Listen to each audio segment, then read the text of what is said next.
લોકમત ન્યૂઝમાં આપનું સ્વાગત છે। વડોદરા શહેરના જેતલપુર વિસ્તારમાં દિનેશ મિલ પાસે આવેલ વાત્સલ્ય એપાર્ટમેન્ટના એક બંધ મકાનમાં વડોદરા એન્ટી નાર્કોટિક્સ સેલ દ્વારા સીઆઈડી ક્રાઇમની સંયુક્ત ટીમ દ્વારા દરોડો પાડી મોટી સફળતા મેળવી છે। દરોડા દરમિયાન પોલીસને લાખો રૂપિયાની કિંમતનો હાઇબ્રિડ ગાંજો મળી આવ્યો હતો।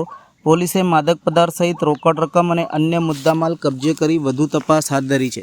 મળતી માહિતી અનુસાર વડોદરા શહેરના જેતલપુર વિસ્તારમાં આવેલ વાત્સલ્ય એપાર્ટમેન્ટના એક બંધ મકાનમાં માદક પદાર્થનો જથ્થો સંગ્રહ કરી રાખવામાં આવ્યો હોવાની બાતમીના આધારે વડોદરા એન્ટી નાર્કોટિક્સ સેલ અને સીઆઈડી ક્રાઇમની ટીમે સંયુક્ત કાર્યવાહી હાથ ધરી હતી।